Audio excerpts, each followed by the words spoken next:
Okay, let's dive deep. Today we're tackling something I think a lot of English learners really aim for. Hmm. Moving past that stage of translating everything word for word in your head and, actually thinking directly in English. Yeah, that's the goal for so many people. And we've got some great source material here. Seems really practical, gives actual strategies like a roadmap. Exactly. A roadmap to help you make that shift towards, well, real fluency. Right. So our mission today really is to pull out the concrete methods, the actionable tips from these sources. They don't just say what to do. They often touch on the why, how you can start to rewire things a bit Rewire your brain, yeah. Stop that slow, kind of clunky translation habit. and really start to integrate English like into your daily thoughts, your everyday life. It's about getting to a different place with the language, isn't it? Where it stops feeling like this constant puzzle you have to solve Yeah. and becomes more like just a natural way to express yourself. And these sources, they do lay out some pretty specific paths for how you might get there. Okay, so where do we start? The sources seem to point towards a really fundamental thing first, a mental shift. That's right. It's about consciously deciding, making the choice to stop that habit, that automatic translation from your native language. And instead, trying to start thinking directly in English words. And the reason they stress this so much, according to the material, is pretty clear. Translating just adds this extra step Right, it slows everything down. massively. It's like a cognitive bottleneck. Every thought has to go through this filter first.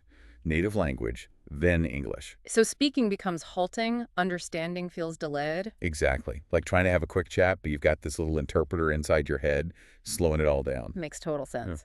But you can't just flip a switch overnight, right? The sources are practical about that. Oh, yeah, definitely. They suggest starting incredibly small, like super simple. How small? Just using English words for things you can see right now. Look around you. Pen, table, phone. Chair. Just mentally label them in English. Precisely. And then build on that. Start developing a kind of inner monologue in English. So instead of thinking in your first language, oh, I need some water, you try to form the thought directly. Yeah, directly in English. I am thirsty. I need water. Even if it's simple English. And they also mention narrating your actions. Mm-hmm. As you do things during the day, like I am standing up. I am opening the door. I am closing the laptop. And the sources suggest this isn't just like busy work. It helps build those automatic connections in your brain Between the concept, the action. and the English words for it, Yeah. bypassing that translation step. Okay, and there's a key tip for this stage, isn't there? About grammar. Yes. Don't get hung up on perfect grammar when you're just doing this internal thinking practice. Right. The goal is just to use the English words to process your thoughts. Get the ideas flowing in English, even if it's simplified. Worry about polishing later. Okay, so you start training that inner voice. How do you then take that outside? Build confidence in the real world. Well, that's where the sources shift into more practical application, talking about real-life scenarios. Right, role-playing comes up. Exactly. They really highlight role-playing because it's, a safe space. Yep. Low stakes. You can practice speaking, build vocabularies for specific situations. And the examples they give are super relevant. Things you actually do. Yeah, like ordering food or introducing yourself somewhere. Cooking a hotel, asking for directions, even prepping for a job interview. Situations where you really want to feel comfortable. For sure. And to practice these, the sources point towards tech. Apps like Elsa Speak, Mondly, or LingQ. Yeah. They often have these kinds of structured exercises. Mm-hmm. And they also really recommend recording yourself. Oh, that's a brave step, but probably effective. Yeah, do a mock conversation. Maybe pretend you're ordering coffee or something. Then listen back. Cringe a little, maybe. Maybe. But you'll hear things. Pronunciation, awkward phrasing. Then you try again. It's a great feedback loop. Okay, so speaking practice is key. But the sources also talk about writing as another important piece. Yeah, they position it as complementary. If speaking is about fluency and immediacy, writing helps solidify the structure. How so? Well, writing forces you to be a bit more deliberate, doesn't it? You have to think about grammar, how sentences fit together, choosing the right word. Right, it strengthens the underlying framework. Exactly. The foundation that fluency is built on. And again, they suggest starting simple, like a daily journal. Mm-hmm. Just a few sentences. Today was sunny. I saw my friend. Consistency over complexity, especially at first. Just getting comfortable putting thoughts down in English. Maybe move on to things like online communities. The sources mention Hello Talk or Lang Correct. Ah, where you can practice writing and get feedback. Yeah, from native speakers. That targeted correction is gold. Helps you spot mistakes you didn't even know you were making. And for fun, creative writing. Sure. Write a short story, maybe a message to an imaginary friend. One idea was rewriting a fairy tale you know well, but in English. That sounds kind of fun, actually. And they give specific prompts, too, just to get you started, like describe your best friend, Or write about your dream vacation. or talk about your favorite food and how it's made. Just little hooks to get the words flowing. So we've got practice methods. What about tools and support systems? The sources mention flashcards. Yeah, but not just like basic flashcards. They frame it as a powerful memory technique for vocabulary. Right. And they lean towards digital tools. Things like Anki or Quizlet come up. They're efficient and often use spaced repetition, which science shows really helps things stick. And it's not just about making cards, but how you make them, right? They suggest organizing them. Definitely. Don't just have a random pile. Group them by category: food words, travel words, business terms, maybe emotions. Helps your brain connect the dots. And make the cards richer than just word definition. Exactly. Include Yeah. images, example sentences that give the example of enthusiastic. Don't just write the definition. Maybe add an image description. Person jumping with joy. And a sentence, she was enthusiastic about learning English. Makes it much more memorable. Multisensory. Good tip. And beyond personal tools, there's the community aspect. Hugely important according to these sources. Yeah. Learning can feel isolating. So finding others helps. Yeah. For support, encouragement, just knowing you're not alone. Plus accountability. Where do they suggest finding these communities? Oh, the usual places online, really. Facebook groups, they mention names like Learn English or English Grammar Help. Okay. Reddit communities like the English Learning subreddit. And even just following English learning accounts on Instagram, TikTok, YouTube for that daily drip feed of content. And getting involved in challenges. Right, like those write 100 words daily for 30 days things, or learn a new word every day. Having that structure and shared goal can be really motivating. Okay, let's shift gears a bit to making learning more, well, enjoyable. Immersion through entertainment comes up a lot. Movies and TV shows. Yeah, the sources really champion this. Fun and powerful. But it's not just about kicking back and watching, is it? There's a method. Right.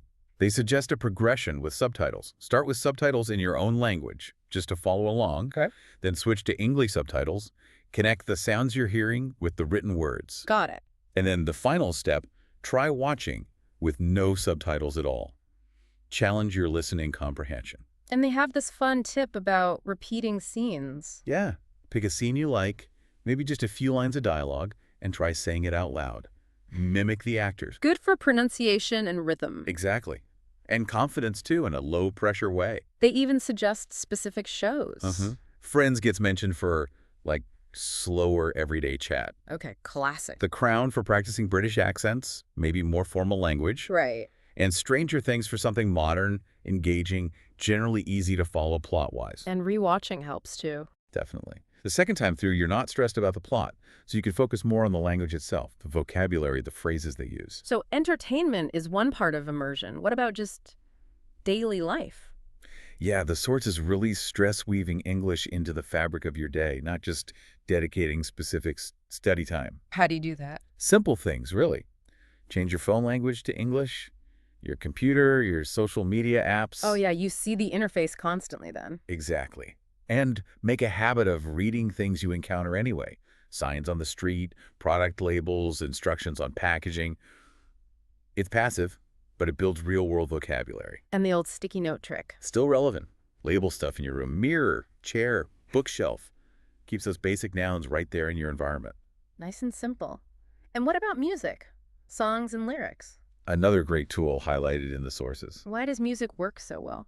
Well, songs are emotional, right? They stick in your head. They're full of natural conversational phrases and rhythm. Things people actually say? Yeah. And they suggest starting with songs that are maybe a bit easier to understand. Clear lyrics. Like what? Let It Be by the Beatles was one example. Or Perfect by Ed Sheeran. Listen while you read the lyrics. Then sing along. Great for pronunciation and getting the feel for the rhythm of English. And there are websites for this too. Yep. Lyrics training, gotta mention. Turn songs into interactive listening games. Pretty neat. Okay, so lots of practical strategies there, but none of it works without the right attitude, right? The sources talk about mindset. Absolutely critical. And the first big point is accept mistakes. Don't be afraid to mess up. Exactly. Everyone learning a language makes tons of mistakes. The sources are emphatic. Don't let that fear stop you from speaking, from trying. Mistakes aren't failures. They're proof you're trying. They even suggest, learning to laugh at your mistakes.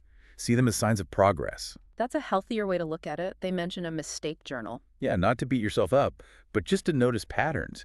Oh, I keep making that same grammar error. Then you can work on it consciously. There was a quote mentioned too. Yeah. Mistakes are proof that you're trying, and trying is how you win. Pretty motivational. Definitely. And that links to the next point. Tracking your progress and celebrating. So important for staying motivated, especially when it feels like you're not improving fast enough. How do they suggest tracking? Concrete things, Right. like keep some early recordings of yourself speaking or some early writing. Look back after a few months. And see the difference. Yeah, that visual or auditory proof can be a huge boost. Also, set small, achievable goals. And reward yourself. For sure. Hit a small goal, give yourself a little treat, keeps the momentum going. And sharing your progress, even just telling a friend or posting something small online, can build confidence. Creates positive accountability too, maybe? Could do, yeah.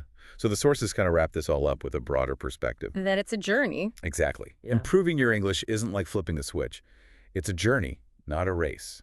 There's no instant finish line. And every little bit counts. Yeah, they use this analogy. Every minute you spend learning, whether it's thinking a thought in English or practicing a scenario, using a flashcard, watching a show, Changing your phone language. all of it, each action is like adding a brick in your future fluency. You're constantly building. So the final message is about surrounding yourself with English, staying curious. And just keep learning using all these different methods we've talked about. Okay, so to recap then, we've dug into the source material's practical guide.